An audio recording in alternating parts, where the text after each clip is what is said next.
Hello students तो आज मैं आपके सामने फिर से हाजिर हूं एक नया वीडियो लेकर के, क्योंकि अभी हमारी सीरीज चल रही है सीबीएसई बोर्ड के रिगार्डिंग क्लास 10th के लिए एसएसटी की, जिसमें हम एमसीक्यू के थ्रू क्या कर रहे हैं, सारे चैप्टर्स को वन बाय वन रिवाइज करने की कोशिश कर रहे हैं। यानी एमसीक्यू के फॉर्मेट में हम होल चैप्टर को गो थ्रू कर रहे हैं। तो स्पेशली अभी हमने दो वीडियोज देखी हैं, एक नेशनलिज्म इन इंडिया पर हमने एमसीक्यू के बेसिस पर पूरे चैप्टर को सॉल्व किया है।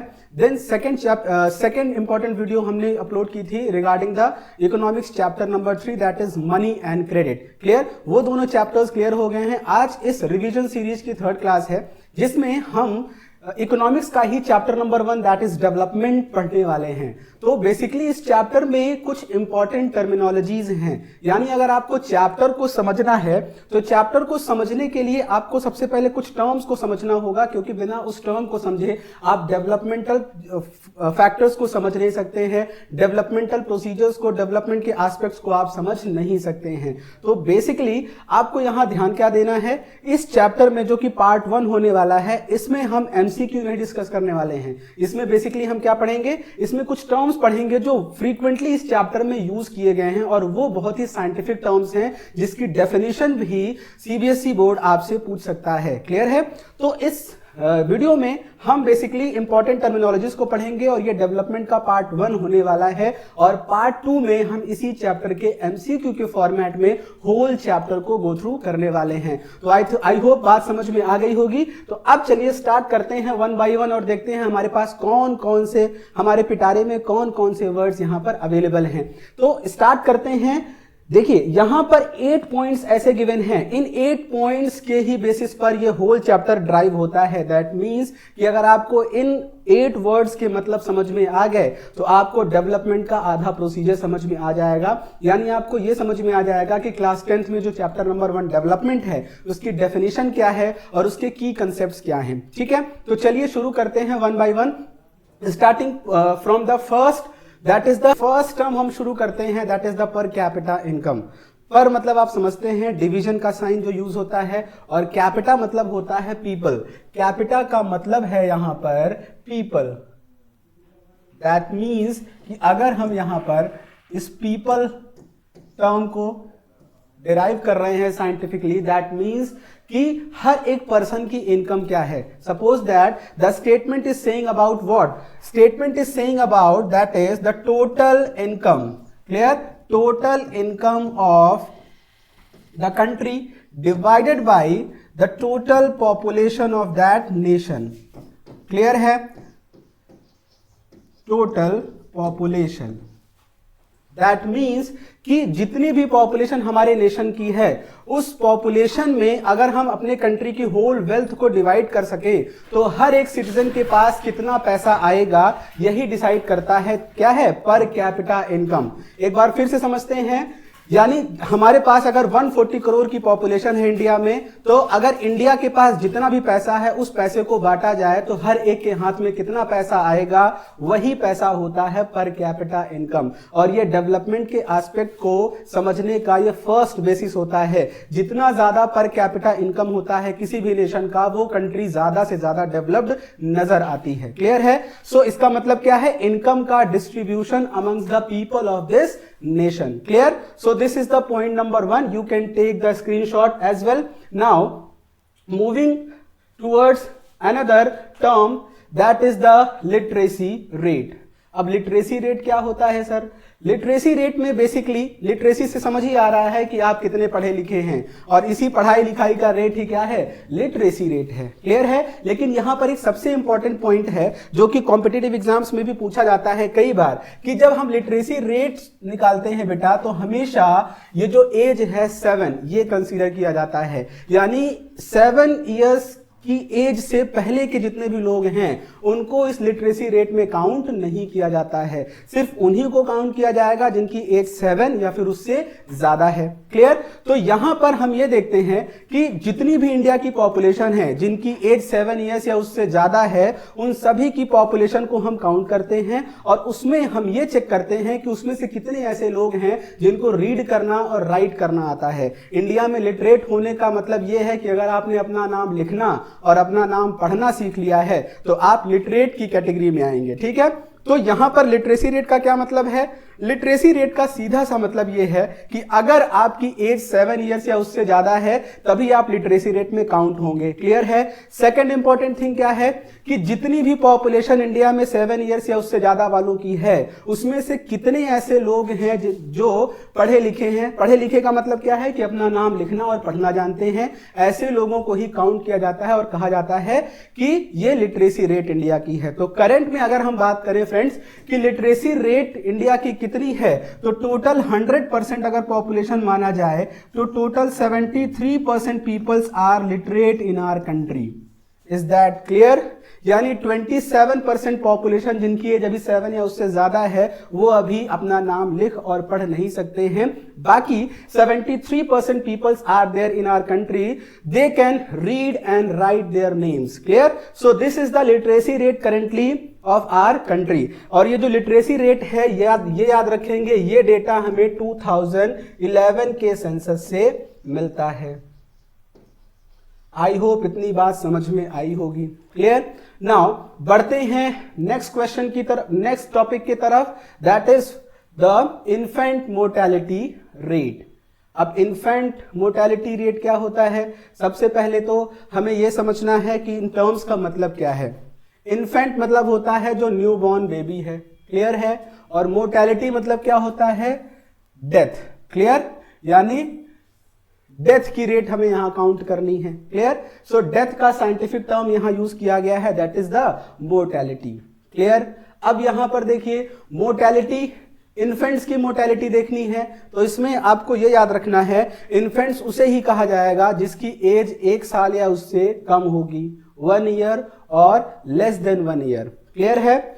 अब यहां पर एक पॉइंट समझना है कि जब भी हम इन्फेंट मोर्टेलिटी रेट काउंट करते हैं तो 1000 लाइव बर्थ्स, यानी कि 1 साल में अगर जितने भी बच्चे पैदा हो रहे हैं उसमें 1000, हर 1000 पर कितने ऐसे बेबीज हैं जो डाई आउट हो जा रहे हैं, यानी हर 1000 लाइव बर्थ्स पर कितने ऐसे बेबी हैं जिनकी डेथ हो जा रही है before completing the 1 year of age. यानी 1 साल कंप्लीट करने से पहले पहले कितने ऐसे बच्चे हैं जिनकी डेथ हो जा रही है, उन्हीं बच्चों को हम काउंट करते हैं under the infant mortality rate. और ये इंडिकेटर बेटा होता क्या है? हेल्थ और डेवलपमेंट का मेजरमेंट करता है। यानी अगर किसी कंट्री का इन्फेंट मोर्टेलिटी रेट बहुत हाई है, दैट मींस कि वहां का हेल्थ इंफ्रास्ट्रक्चर काफी ज्यादा वीक है, हॉस्पिटल्स काफी कम हैं, रिमोट एरियाज में, विलेज एरियाज में हॉस्पिटल्स अवेलेबल नहीं है, डॉक्टर्स ज्यादा अवेलेबल नहीं है। क्लियर है? सेकेंड इंपॉर्टेंट थिंग कि अगर हेल्थ इंफ्रास्ट्रक्चर प्रॉपर डेवलप नहीं है, लोग अगर बहुत तेजी से मर रहे हैं,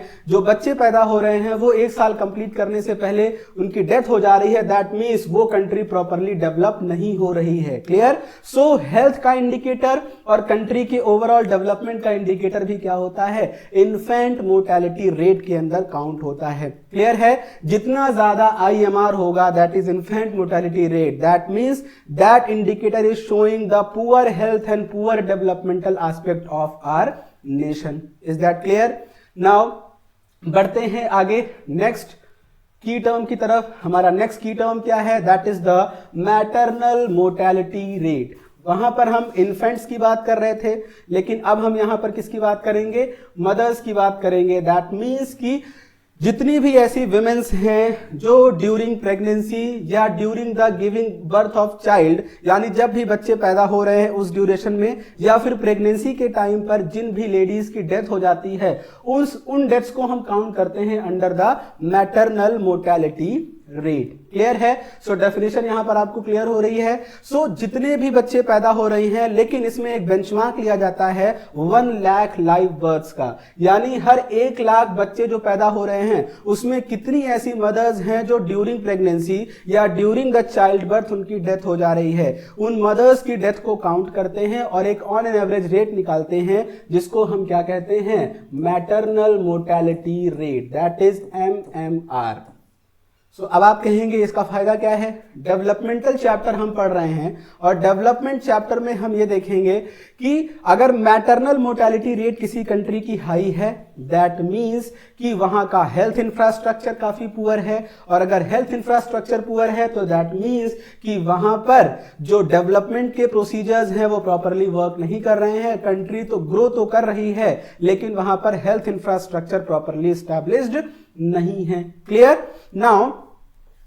ये तो बात हो गई, लेकिन एक पॉइंट यहां पर याद रखना है एमएमआर के लिए कि इसमें ड्यूरिंग प्रेगनेंसी और during the giving birth of the child, ये दोनों ही पॉइंट्स को कंसीडर किया जाता है और हर 1 लाख लाइव बर्थ्स पर मदर्स की डेथ को काउंट किया जाता है। क्लियर है। ये तो हो गया MMR, that is maternal mortality rate. बढ़ते हैं अपने नेक्स्ट की टर्म की तरफ, that is the life expectancy ratio. Life expectancy ratio क्या होता है, यहां पर समझने वाली बात क्या है, ध्यान देंगे। लाइफ एक्सपेक्टेंसी रेशियो का मतलब है कि अगर किसी कंट्री में एनवायरनमेंट की सिचुएशन खराब है, पॉल्यूशन काफी ज्यादा है, तो लोग बहुत कम जीते हैं। क्लियर है। इसी तरह से अगर यहां पर जो वाटर है वो पॉल्यूटेड मिल रहा है, पीने का पोर्टेबल वाटर पॉल्यूटेड मिल रहा है, तो गंदा पानी पीने से धीरे धीरे लोगों की लाइफ क्या होगी, कम होती चली जाएगी। आप सुनते होंगे पहले के लोग 100 ईयर्स तक जी लेते थे, लेकिन अब 60 ईयर्स या 70 ईयर्स क्रॉस करना बहुत मुश्किल हो जाता है। तो यही चीज कहलाती है लाइफ एक्सपेक्टेंसी रेशियो। यानी जो भी इंडिविजुअल यहां पर बर्थ ले रहा है किसी कंट्री में, तो उसकी जीने की कितनी चांसेस हैं, यानी वो कितने साल तक ऑन एन एवरेज जिएगा, यही होता है क्या, लाइफ एक्सपेक्टेंसी रेशियो। क्लियर है। तो इसकी डेफिनेशन आप देख लीजिए, life expectancy is the average number of years a person is expected to live. यानी जब भी वो इंडिविजुअल बर्थ ले रहा है तो वो इंडिविजुअल की कितनी चांसेस हैं कि वो मोर देन कितने इयर्स तक वो जी सकता है, उसी का एवरेज कहलाता है लाइफ एक्सपेक्टेंसी रेशियो। और अगर हम इंडिया की सिचुएशन की बात करें तो इंडिया में अगर मेल की लाइफ एक्सपेक्टेंसी देखी जाए तो लगभग 73 इयर्स यहां पर लाइफ एक्सपेक्टेंसी है इंडिया की। क्लियर है। और एक पॉइंट और याद रखेंगे, अगर मेल और फीमेल को कंपैरिजन करेंगे तो मेल के कंपैरिजन में फीमेल्स की लाइफ एक्सपेक्टेंसी ज्यादा होती है, यानी फीमेल्स मेल से काफी ज्यादा दिनों तक जीती है, ऐसा देखा गया है। क्लियर है। So life expectancy ratio simple terms में समझेंगे कि कोई भी इंडिविजुअल किसी कंट्री में ऑन एन एवरेज कितने सालों तक जीवित रहेगा, ये शो करता है लाइफ एक्सपेक्टेंसी रेशियो। अब इसका डेवलपमेंट से क्या रिलेशन है, डेवलप कंट्री तभी कर पाती है जब वहां के सिटीजन्स हेल्दी रहते हैं, प्रॉपर वर्किंग कंडीशन में रहते हैं। जितना ज्यादा वो काम करते हैं कंट्री उतना इकोनॉमिकली ग्रो करती है। तो अगर वो लॉन्ग लाइफ जी रहे हैं, हेल्दी लाइफ जी रहे हैं, दैट मीन्स हमारी कंट्री की इकोनॉमी भी क्या होगी, काफी तेजी से आगे बढ़ेगी, बूस्टअप करेगी। क्लियर है।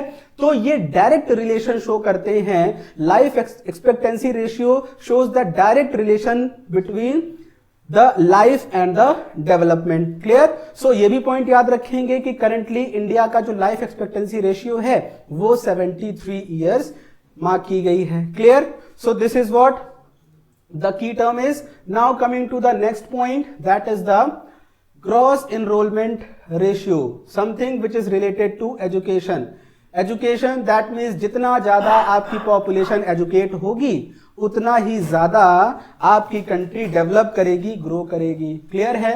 तो ग्रॉस एनरोलमेंट रेशियो, ग्रॉस मतलब होता है in a complete sense. Clear है। एनरोलमेंट मतलब admission. Clear. So it's a measure of how many students are enrolled in school compare to the total number of students who should be in school at that age. Clear. That means इसका क्या मतलब है कि कितने बच्चे ऐसे हैं हमारी कंट्री में, उनकी पॉपुलेशन जिनको स्कूल में होना चाहिए लेकिन वो स्कूल में नहीं हैं, या कितने ऐसे बच्चे हैं जिनको स्कूल में होना चाहिए था और उसके कंपैरिजन में कितने बच्चे स्कूल में हैं। ऐसे रेशियो को कंपेयर करते हैं और हम इसको कहते हैं ग्रॉस एनरोलमेंट रेशियो। क्लियर है।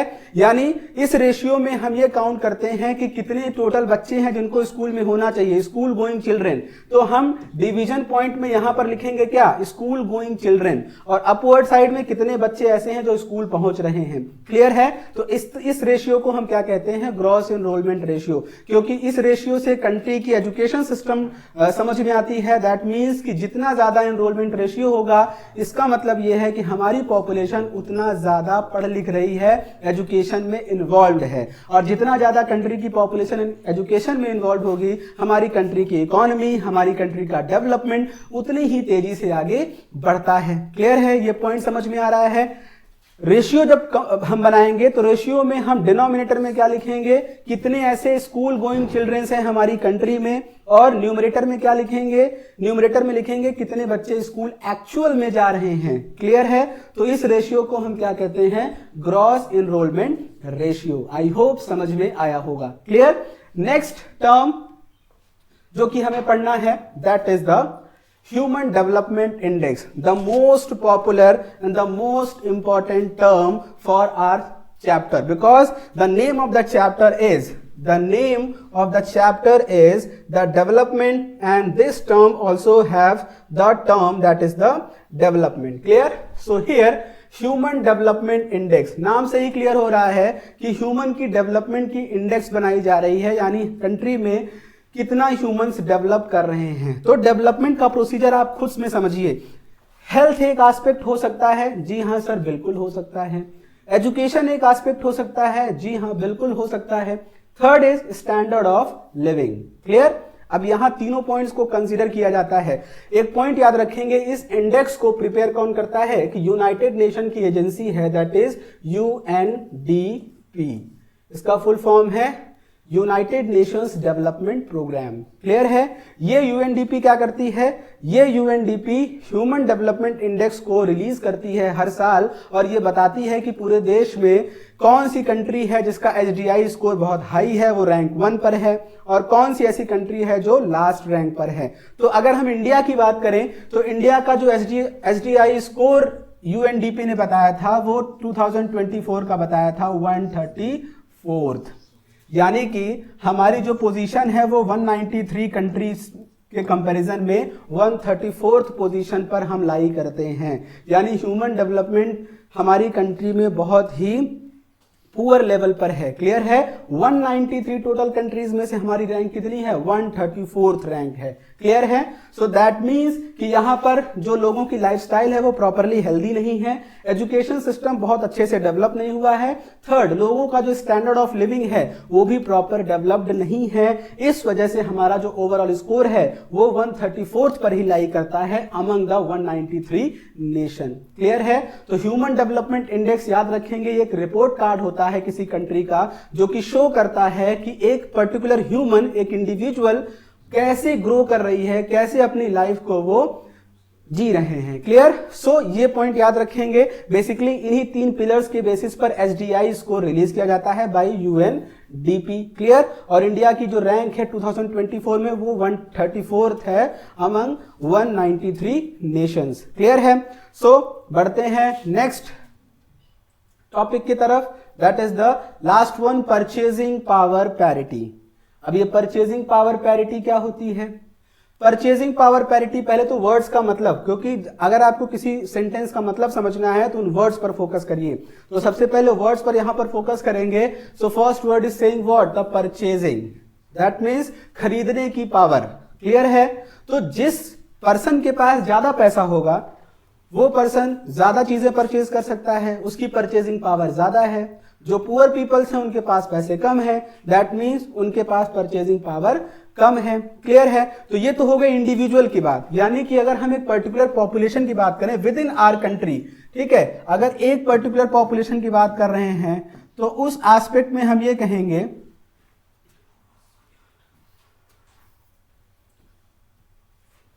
एक पर्टिकुलर पॉपुलेशन है, इस पर्टिकुलर पॉपुलेशन में ध्यान देंगे कि जितनी होल पॉपुलेशन है इसको 2 पार्ट्स में कैटेगराइज करते हैं। The first part is what? The first part is the rich population and the second part is first is the richer ones and second one poorer ones. Clear? So rich peoples के पास क्या है? Purchasing power बहुत ज्यादा है, और poor peoples के पास क्या है, परचेजिंग पावर बहुत लिमिटेड है। तो ये जो पैरिटी है यानी डिफरेंसेस हैं, वो डिफरेंस यहां पर इंडिकेट किया जाता है under what, purchasing power parity. Clear? So population, ये तो एक सिंगल कंट्री की बात हो गई। अगर हम सर दो कंट्रीज को इंक्लूड करें, एक कंट्री है हमारी यूएसए, ठीक है, और दूसरी कंट्री है सपोज दैट इंडिया, दोनों ही पॉइंट्स को समझेंगे, ठीक है। यूएस में जो करेंसी है डॉलर, ये डॉलर करेंसी बहुत ही ज्यादा पावरफुल है, ठीक है। यानी कि अगर हम बात करें इंडिया के रुपी के कंपैरिजन में, तो $1 is equals to what, 86 rupees.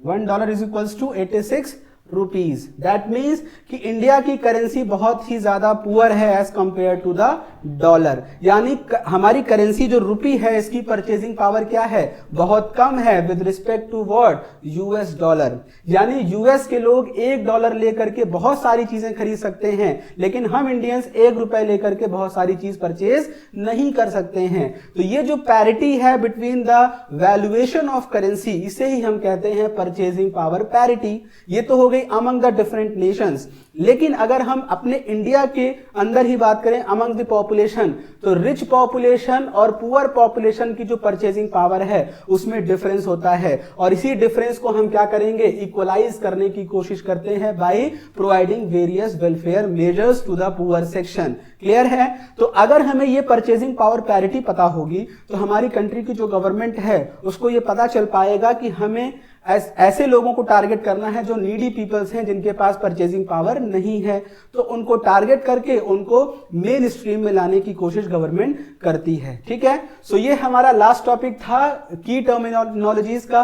अब इस चैप्टर में हमें क्या पढ़ना है, बेसिकली पूरे होल चैप्टर को हम थ्रू एमसीक्यूज क्या करेंगे, सॉल्व आउट करने की कोशिश करेंगे। ये जितने भी टर्म्स हैं इसमें से एक या दो टर्म्स ऐसे होंगे जो डायरेक्टली एक्सप्लेन करने के लिए आ सकते हैं आपके बोर्ड एग्जाम में। सो एक बार फिर से इस वीडियो को कंप्लीटली देखिएगा और जो भी कंफ्यूजन होगी वो हम एमसीक्यू की सीरीज में कंप्लीट करने की कोशिश करेंगे। So thank you so much for watching, bye bye.